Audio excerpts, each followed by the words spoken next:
Asatizah in the future needs to adapt or face redundancy. The rise of cobots, collaborative robots, or the hardware version of artificial intelligence can in future teach almost everything, from prayer rituals to Quran readings. Already, TikTok is reported to account for 30% of where the younger generation get their news, while on ChatGPT, they seek out religious information and possibly guidance, as these are fast and convenient. Chip makers predict a nosedive of costs to produce chips, so embedded brain sensors and augmented reality contact lenses can soon be feeding information on demand. Organizations and corporates across industries are scrambling to future-proof themselves. Hence, so too, should the religious sector, as the continuous assurance and guidance by the Asatizah will help safeguard the fragile yet harmonious way of life in Singapore. The way Islamic knowledge and practices are passed down, through traditions and habits, is taking a sharp turn, as demographics, identities and social norms are changing. This is seen by the increasing trend of religiosity in the region, as well as the political shifts, as seen in the opening up of the Muslim-majority, Middle Eastern countries.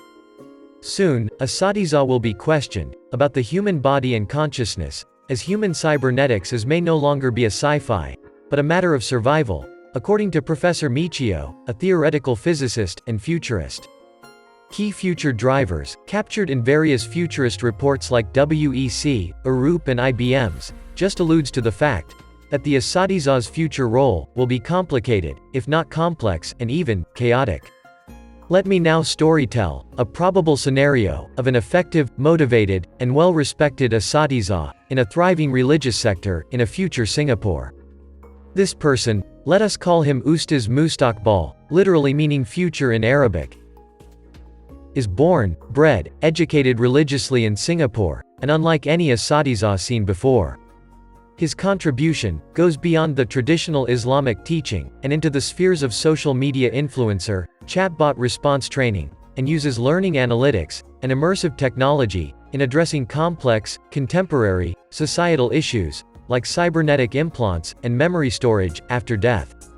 Ustaz Mustaqbal goes by the @Futuristustaj on TikTok and Bondi.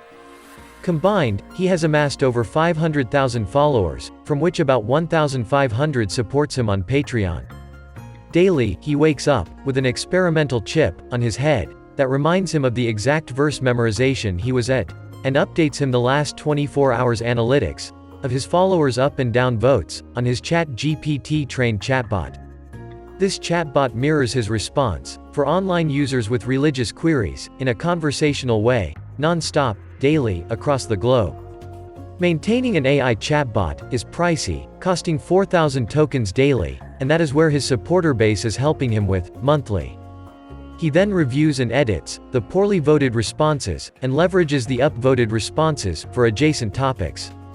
After which, he performs his live-streamed, pre-morning prayers, tahajjud, by reciting through memory the Quranic juz, and periodically blinks twice quickly, to activate the Quran on his contact lenses, when he misses out on a verse. While still on live stream, he goes to the nearby mosque, to attend subuh prayers, and supervises the community volunteer imams, that he had coached, to lead congregational prayers. All these done daily, before the break of dawn, to encourage purposeful and healthy religious activities, and cajoling followers to head to any mosque for prayers, whenever they can.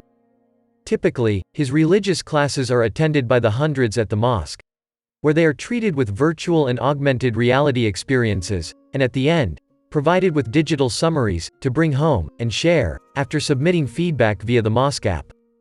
Mustaqbal is well supported by his employers, through unlimited technology training of choice, and multiple tech immersions. And, he clearly enjoys his combination of remote work, and collaborations with research organizations, including the brain chip example of which the entire Islamic scholarly world is watching, to make an Islamic ruling on the permissibility of its scope of use, based on this young ustaz's first-hand experience. His job description is uber cool, and attracts a new breed of Asatizah, eager to use their talents to the fullest. Words like halal research, prompt engineer, AI trainer, food scientist, OTT manager, immersive learning, user experience specialist are common phrases found on Asatizah's job descriptions, JDs, or adjustable job descriptions, AJDs, as religious organizations adopt agile practices and lean management to attract and retain talents.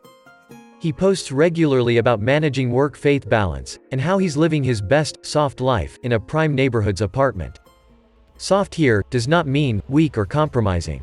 He is applying this mindset towards his role as an Asatizah and is having a softer version of what it means to be one, a trend that is gaining popularity among his madrasa mates, instead of the binary version his parents wanted. So, is this possible?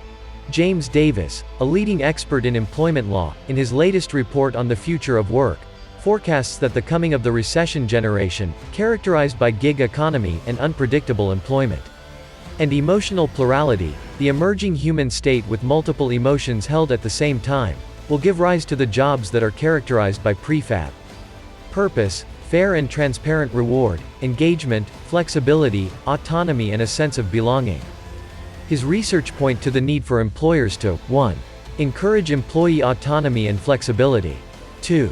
Through work design, and 3. Organizational culture. A conducive environment is needed for Asatizah to continuously develop their knowledge and skills, engage with the wider community, use technology to their advantage, relate Islamic teachings to contemporary issues, and engage with the younger generation effectively. By doing so, they can provide guidance that is relevant, accessible, and future-proof.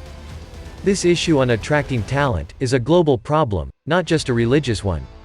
And jobs for Asatizah need a soft rethinking and perhaps rebranding. And perhaps this is where I can contribute, surely. And softly, inshallah.